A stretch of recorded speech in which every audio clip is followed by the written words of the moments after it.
Students, ये second chapter relation and function का second lecture है। इसमें आज हम लोग डिस्कस करेंगे रिलेशन। तो रिलेशन को सबसे पहले हम डिफाइन करेंगे। एक रिलेशन जो होता है from one set to other set. Okay, so first element एक जिसमें रिलेशन में हमेशा फर्स्ट सेकंड और सेकंड सेट होंगे। तो रिलेशन का ये मीनिंग है कि फर्स्ट सेट का एलिमेंट सेकंड सेट के किस एलिमेंट से लिंक्ड है और रिलेटेड है। ओके, इसके बारे में हम लोग डिस्कस करेंगे। तो रिलेशन को सबसे पहले डिफाइन करते हैं। A relation R from a non empty set A to a non empty set B is a subset of A cross B. तो सिंपल सा रिलेशन के लिए हमेशा दो सेट चाहिए। ए और बी कह सकते हैं दोनों सेट, या सेम सेट भी ले सकते हैं, ए एंड ए भी ले सकते हैं। ओके, तो relation from set A to set B is the subset of A cross B कहेंगे। तो हम इस ढंग से भी लिख सकते हैं, a relation R from set A to B is the subset of A cross B होता है। ओके, अब इसको एग्जाम्पल ले लेते हैं। सेट ए है और सेट बी दिया हो, तो इससे हमने फाइंड कर लिया ए क्रॉस बी।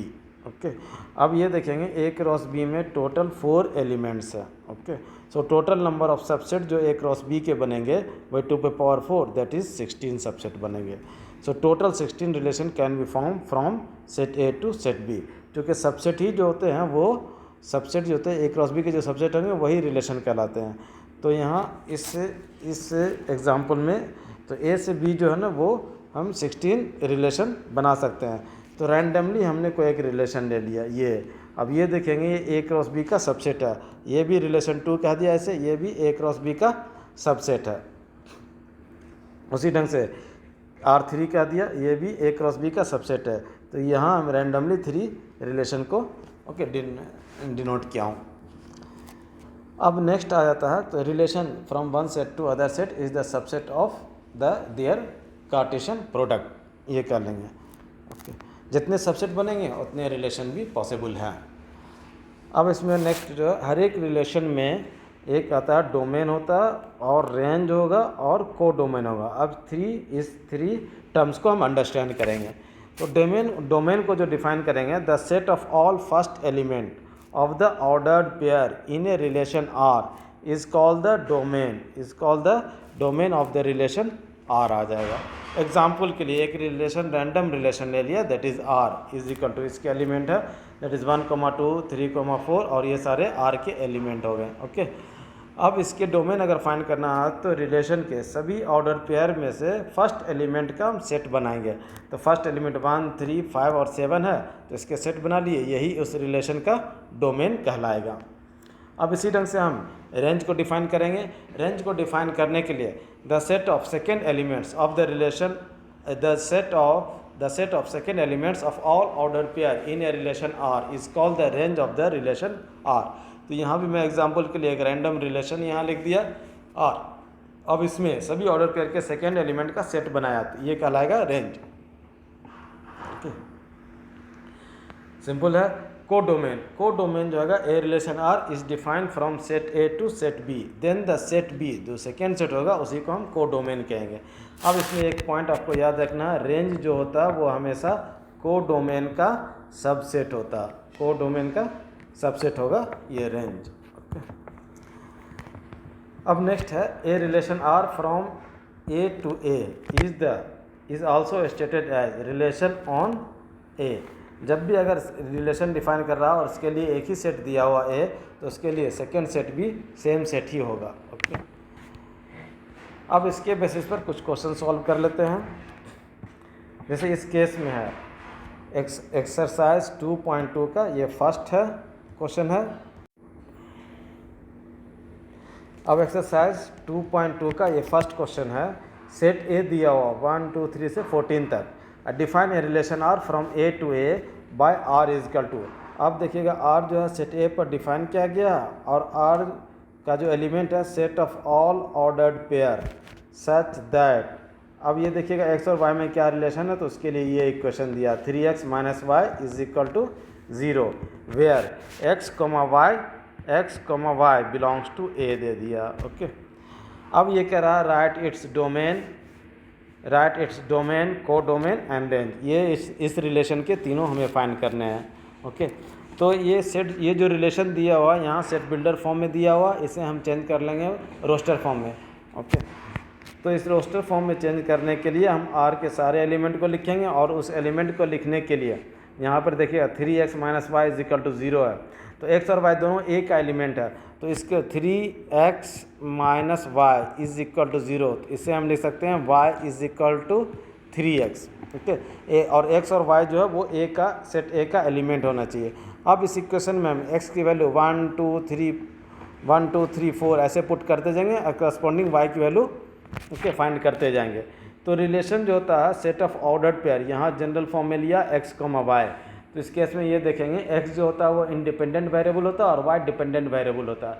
तो इंडिपेंडेंट वेरिएबल का हम वैल्यूज़ पुट करते जाएंगे और डिपेंडेंट वेरिएबल का वैल्यूज़ फाइंड करते जाएंगे कंडीशन से।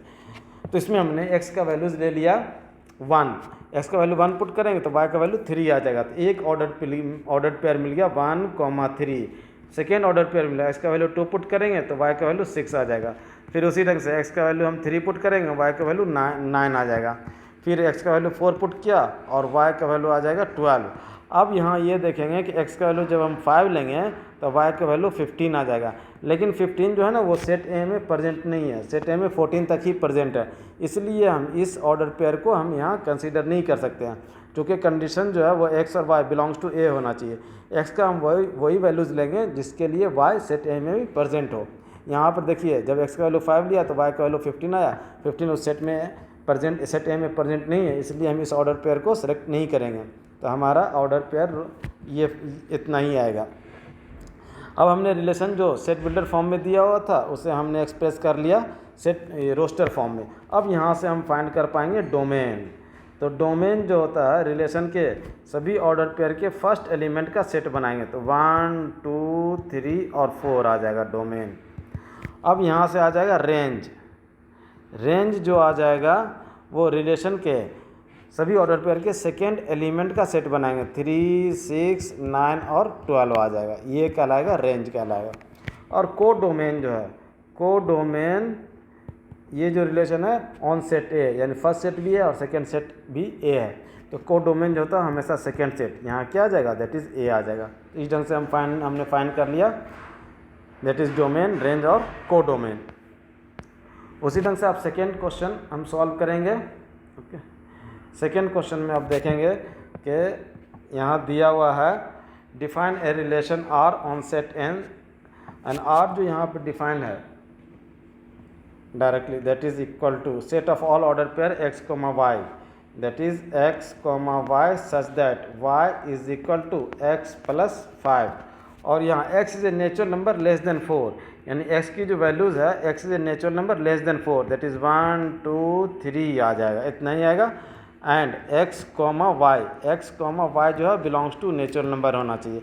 तो अब इसे हम फाइंड करना है, write the depict this relationship using roster form. इसे हम पहले रोस्टर फॉर्म में चेंज कर लेंगे। तो रोस्टर फॉर्म में x का वैल्यूज़ 1 2 3 यहाँ पुट करते जाएंगे, x का वैल्यू 1 लिया तो अब यहाँ जब पुट करेंगे तो y का वैल्यू 6 आ जाएगा, x का वैल्यू 2 लेंगे y का वैल्यू 7 आ जाएगा, x का वैल्यू 3 लेंगे y का वैल्यू 8 आ जाएगा। ओके, यही इसका रोस्टर फॉर्म आएगा, क्योंकि x का वैल्यूज़ है less than natural number less than 4, तो x की वैल्यू 1 2 3 ले सकते हैं।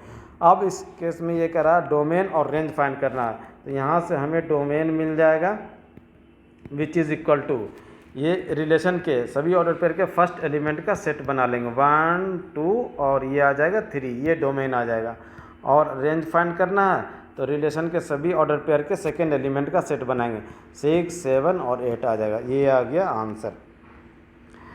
थर्ड क्वेश्चन में ये कह रहा है कि सेट ए दिया हुआ, सेट बी दिया हुआ, define a relation R from A to B by R. यहाँ x को y लिया, the difference between x and y is odd आना चाहिए, the difference between x and y odd आना चाहिए। तो इसके लिए अब ये देखेंगे कि यहाँ जो r जो लेंगे सभी ऑर्डर्ड पेयर लेंगे, ओके, और ऑर्डर पेयर में ये क्या आना चाहिए, x बिलोंग्स टू जो आना चाहिए वो सेट a का एलिमेंट होना चाहिए, और y जो आना चाहिए सेट b का एलिमेंट लेंगे। तो हम यहाँ ऑर्डर पेयर में सबसे पहले x that is set a का एलिमेंट लिया 1, ओके, अब y जो है वो b का एलिमेंट है 1 और 4 जो सेलेक्ट किया, तो इस दोनों 1 और 4 का डिफरेंस 3 है, जो कि इस कंडीशन को सेटिस्फाई कर रहा है, दैट इज डिफरेंस क्या आना चाहिए, ऑड आना चाहिए। उसी तरह 1 और 4 और 1 और 6 आ जाएगा। लेकिन इस केस में फिर 1 और 9 नहीं लेंगे, क्योंकि इसका डिफरेंस क्या आ रहा, 8 आ रहा, इसलिए हम इसे सेलेक्ट नहीं कर सकते हैं इसमें। नेक्स्ट आ जाएगा अब 2 के साथ लेंगे, दैट इज़ 2 के साथ 4 भी नहीं आएगा, क्योंकि उसका 2 और 4 का डिफरेंस इवन है, हमें चाहिए ऑड चाहिए, तो 2 के साथ 9 आ जाएगा। उसी ढंग से अगर 3 लेंगे, 3 के साथ 4 आ जाएगा और फिर 3 के साथ 6 आ जाएगा, लेकिन 3 के साथ 9 नहीं आएगा। अब 3 आ गया, फिर अब 5 लेंगे, 5 के साथ ये आ गया 4 आ जाएगा, क्योंकि 5 और 4 का डिफरेंस ऑड है। फिर 5 के साथ 6 आएगा, 5 और 6 का डिफरेंस भी ऑड है। 5 के साथ 9 नहीं आएगा, क्योंकि डिफरेंस उसका इवन आ जाएगा। अब ये कह रहा है write R in roster form, तो हमने रोस्टर फॉर्म में एक्सप्रेस कर लिया, यही इसका आंसर आ जाएगा। ओके, नेक्स्ट है फोर्थ क्वेश्चन है। अब ये देखिएगा, एक रिलेशन को हम डिनोट करते हैं रोस्टर फॉर्म में भी लिख सकते हैं, सेट बिल्डर फॉर्म में भी लिख सकते हैं, और एरो डायग्राम से भी हम डिनोट कर सकते हैं। एरो डायग्राम में देखिएगा, ये सेट पी लिया और सेट क्यू लिया। अब सेट पी का जो एलिमेंट है वो 5 और सेट क्यू के 3 एलिमेंट 3 से रिलेटेड है, और उसी तरह सेट पी का एलिमेंट 6 जो है सेट क्यू के एलिमेंट 4 से रिलेटेड है, और 7 5 से रिलेटेड है। अब ये एरो डायग्राम से हमें ये रिलेशन को मिस ढंग से भी डिनोट करते हैं। तो फर्स्ट ये कह रहा है कि फोर्थ का फर्स्ट पार्ट जो ये कह रहा है, इस रिलेशन को हमें सेट बिल्डर फॉर्म में लिखना है। तो सबसे पहले हम ये लिखेंगे set of all ordered pair such that, और एक्स और वाई में क्या रिलेशन है, तो अब ये देखिएगा, ये जो एलिमेंट यहाँ रिलेटेड है इसमें क्या एक रूल फॉलो कर रहा है। तो यहाँ देखिए एक्स जो है ना वाई से वो 2 लेस है, इससे हम लिख सकते हैं दैट इज़ वाई के बारे में लिखेंगे, वाई जो है एक्स और -2 आ जाएगा। अब x के जगह पर हम 5 रखेंगे तो 5 - 2 ये आ जाएगा 3 आ जाएगा y का value. Okay, where x belongs to p and y belongs to q आ जाएगा। इस ढंग से हम लिख सकते हैं इसे सेट बिल्डर फॉर्म में। फिर अब रोस्टर फॉर्म में भी कह रहा है, सेकेंड जो है वो रोस्टर फॉर्म में कह रहा है।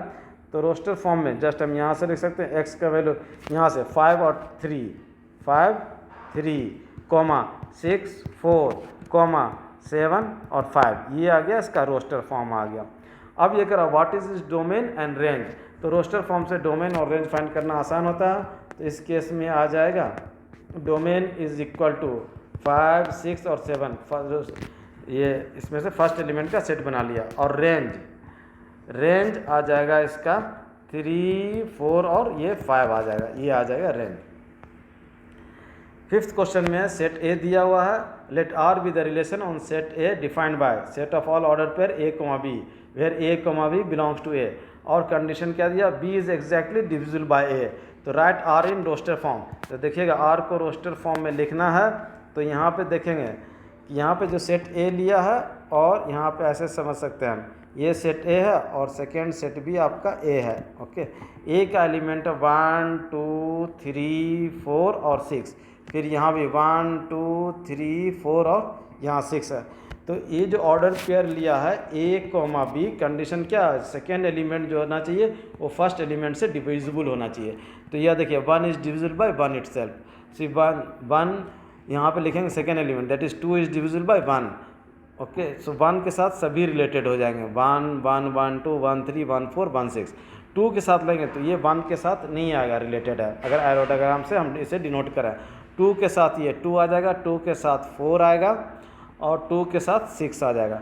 फिर जब 3 के साथ हम अगर देखेंगे तो 3 के साथ आ जाएगा 3 आएगा। ओके, और 3 6 आ जाएगा। उसी ढंग से जैसे हम अगर 4 का 4 के साथ 4 जो रिलेटेड होगा 4 के साथ रिलेटेड होगा बस, और 6 जो होगा वो 6 के साथ रिलेटेड होगा। तो हमें जब रोस्टर फॉर्म में लिखना है, इसे रोस्टर फॉर्म में लिखना है, तो ये कह रहा है कंडीशन जो लिया, set of all order pair a comma b such that a comma b belongs to A and b is exactly divisible by a, यानी ऑर्डर पेयर का जो सेकेंड एलिमेंट है वो फर्स्ट एलिमेंट से डिविजिबल होना चाहिए। तो हम फर्स्ट का जो आंसर लिखेंगे वो रोस्टर फॉर्म में आ जाएगा, ये दैट इज ये 1 के साथ आ जाएगा 1 के साथ 2 1 के साथ 3 और 1 के साथ 4 और 1 के साथ आ गया 6 आ गया।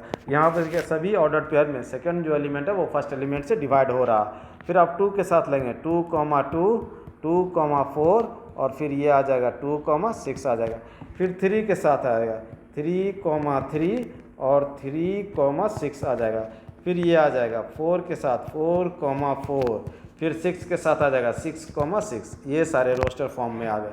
अब यहाँ से हम डोमेन ईजिली फाइंड कर सकते हैं। तो डोमेन जो होगा सभी ऑर्डर पेयर के फर्स्ट एलिमेंट का आ जाएगा। 1 2 3 4 और 6 आ जाएगा ये domain.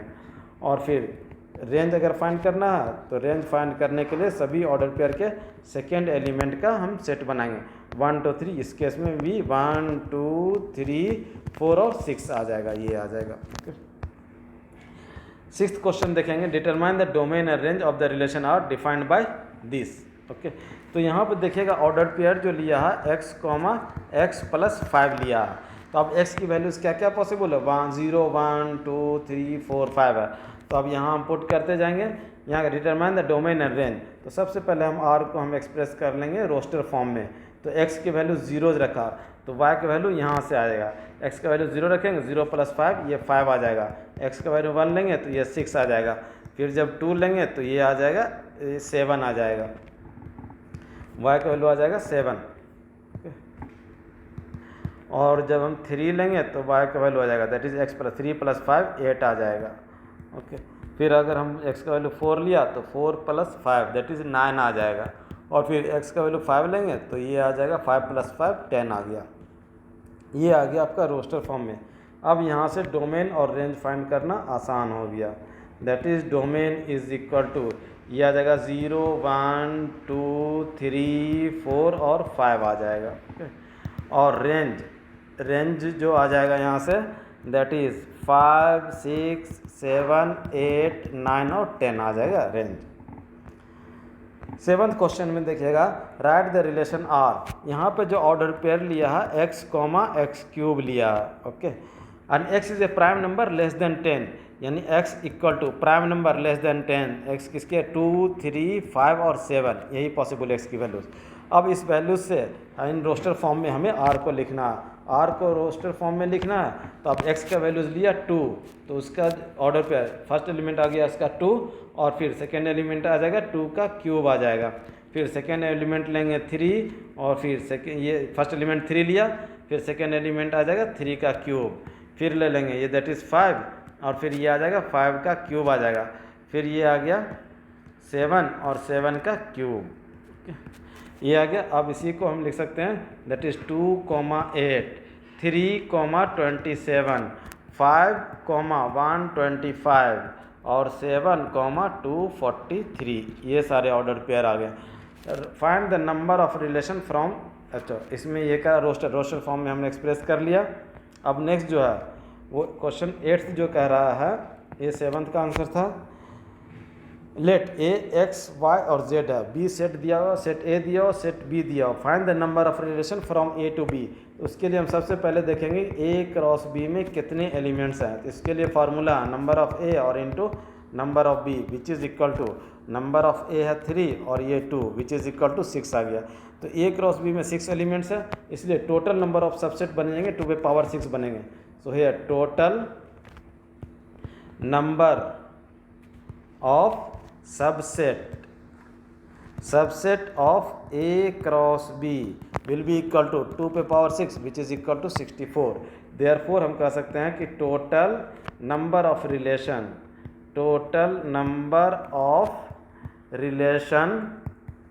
from set a to set b is equal to ये आ जाएगा 64 आ जाएगा। ओके, 8th में टोटल नंबर ऑफ रिलेशन बताना था from A to B. 9th में देखिएगा ये जो है 9th में ये दिया let R be the relation on Z. Relation जो है आर वो इंटीजर पे डिफाइन है। अब आर जो है a, b such that a, b belongs to z and a minus b is an integer. Okay, तो write the domain and range of R. तो यहाँ ये देखेंगे कि रिलेशन जो आर है वो डिफाइन किया गया है, that is set of all order pair such that a, b belongs to integer and a minus b is an is an integer. अब यहाँ ये देखेंगे कि ए कोमा बी अगर कोई भी इंटीजर लेते हैं तो उसका जो डिफरेंस आएगा वो एक इंटीजर ही आएगा। ओके, तो उसे इसको हम लिख सकते हैं here A comma B belongs to Z. For if a comma b belongs to z, then a minus b is always an integer, is always an integer। तो इस केस में आ जाएगा सेट। तो ये डोमेन आ गया, इसलिए हम डोमेन कहेंगे कोई भी इंटीजर लेंगे, ए और बी क्या होना चाहिए, इंटीजर होना चाहिए। तो domain set of integer that is A आ जाएगा, सेट ऑफ ऑल ए यहाँ क्या कोई भी एक इंटीजर को डिनोट करता है। और रेंज भी किसी एक इंटीजर को ही डिनोट करेगा, इसलिए रेंज भी क्या आ जाएगा, that is set of all integers आ जाएंगे। अब नेक्स्ट है आपका that is 9th question. Okay, thank you. आप ये एक्सरसाइज ट्राई करेंगे सॉल्व करने का खुद से।